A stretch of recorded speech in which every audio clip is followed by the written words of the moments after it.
someone after my informal presentation, and he posed this question to me. He said, okay, so let's say there's this child prodigy, and he has Asperger's syndrome, and he is very interested in biology, and he wants to be put in sort of a theater group.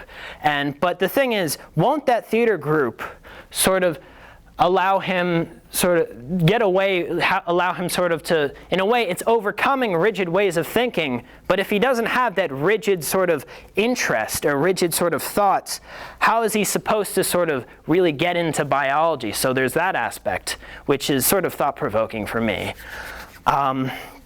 So I guess maybe you should think about, what are they interested in? Are they interested, to get them involved in drama therapy? Are they interested in biology? And if they sort of go by these rigid interests, will they become the next biology prodigy? Or are they interested in the way that Jedis calibrate their lightsabers?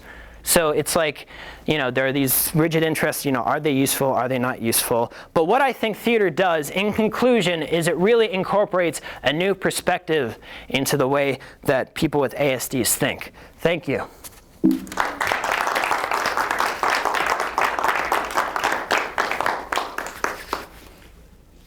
Questions? Yeah. So it's clear that you've done a ton of reading and interviewing with people about Yeah. theater and autism, how that works. Mm-hmm. And you say that, and I love how you kind of, you conclude very specifically.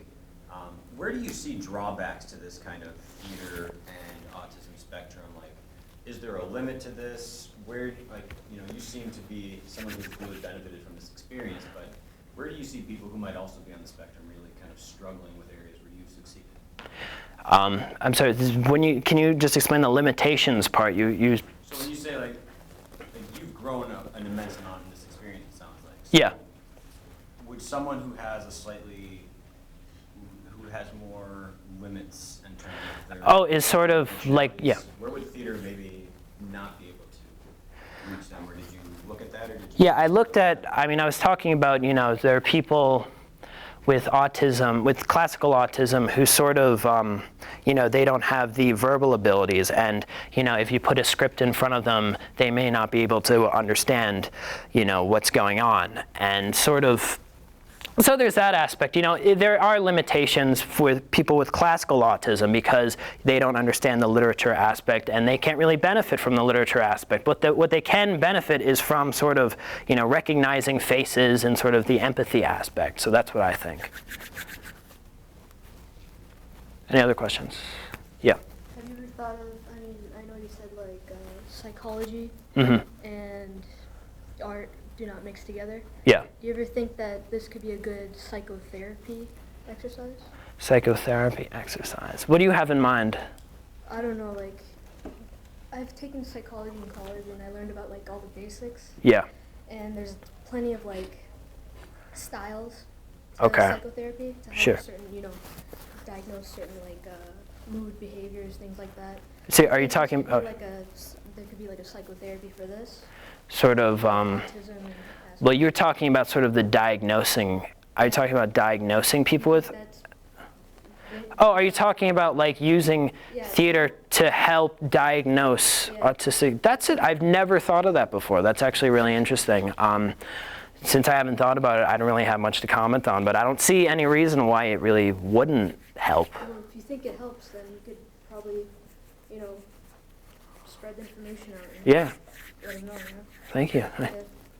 Actually, based off of that, I've been trying to think of a question that I've been thinking about the notion of the self. Yeah. You've been talking this whole time. Yeah. And I've been trying to figure out whether you're talking about this as a therapy to assuage symptoms, or is this also a way to further know the self of the person targeted? And is basically does theater kind of give a full body mind experience on how to understand the idea of metaphor and self-knowledge? There's this one part.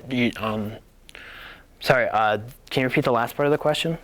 I think the last part was, does this therapy kind of give a full body and mind experience towards the process of self-knowledge. Yes, and something I didn't bring up before was the idea of mirror neurons, and something in this book that actually sort of, mirror neurons are sort of neurons that happen like, if I see someone and I'm imitating them, then my neurons sort of have sort of the same, they sort of imitate what that person's doing, and it says in here that it's actually interesting that you say full body experience, because through imitation, through sort of, incorporating my body, that and sort of imitating or incorporating other people's perspectives, that really sort of allows you to understand your body and sort of what you can do with your body and your mind, if that answers your question. Yeah.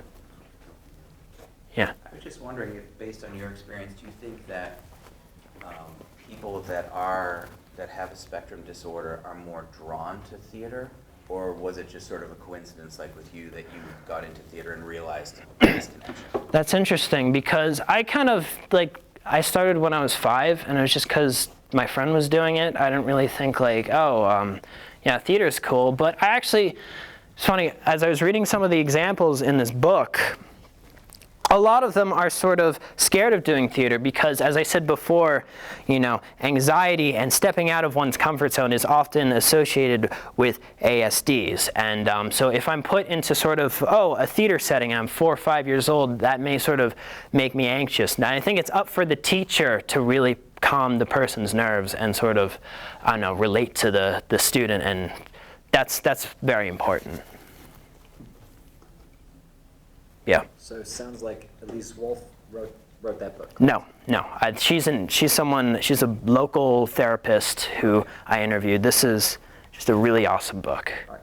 So who else did you talk to besides Elise Wolf? Oh yeah, I talked to a neuroscientist halfway across the country. Her name's Dr. Blythe Corbett. She teaches at Vanderbilt University, and she has this program called Sense Theater, in which she sort of incorporates the sort of specific drama exercises that I was talking about, and she has fancy science equipment to sort of evaluate before and after, and she kind of uses that too, because she has skeptical colleagues. That's what she told me. She said, a lot of my colleagues are not really, they don't really believe what I'm saying, and by using this sort of fancy science equipment, objective measures, I can really get at the change before and after. So that's sort of a difference between her and Elise Wolf, because Elise Wolf, she said she was sort of more skeptical about how you measure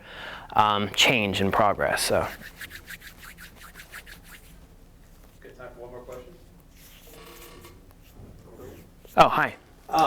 So what pops into my mind almost immediately with this is behavioral therapy. Yeah. And I was wondering, if you kind of look at that. When I look at behavioral therapy, I think of students I've worked with in the past who have had aides and therapists with them a lot during the day. Yeah. And they're kind of, the purpose being, kind of identifying those places, a lot like what you're describing with the drama therapy about, did you notice that you did this, and kind of modifying behavior. Yeah. Did you kind of look at kind of like how that could work with behavioral therapy at all? Behavioral therapy.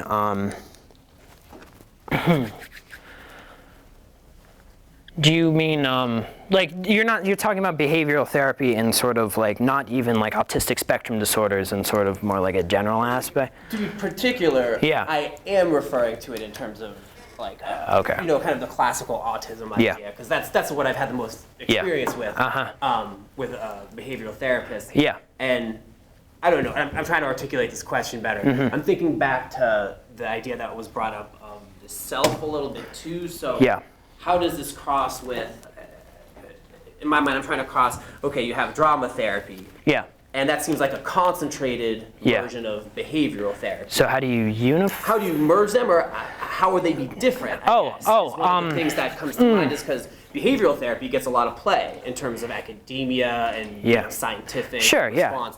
How are they different, and why can't they actually be viewed very similar. And that's actually interesting that you say that, because the neuroscience that I was talking to, she doesn't say drama therapy. She just says there's behavioral therapy and there's sort of theater, and she sort of merges them together. And sort of the aspects of behavioral therapy, such as reinforcing someone or sort of extinction, getting rid of some sort of different types of behavior. She sort of merges this with what drama therapy is. I don't know if that answers your question. No, yeah, exactly. I just was wondering if someone had talked about that connection or written about it.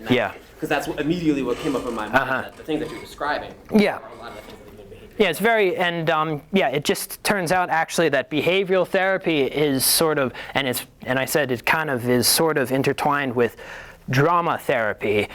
Behavioral therapy is a lot more useful than, I read about sort of, types of medications. If you don't have protein or lactose or something like that, then, the symptoms will go away, but that's a load of crap for the most part. And behavioral therapy and sort of the doing aspect really gets at sort of, overcoming a lot of the symptoms. That's all the time we have. Mm-hmm. Thanks, Chris. Yeah.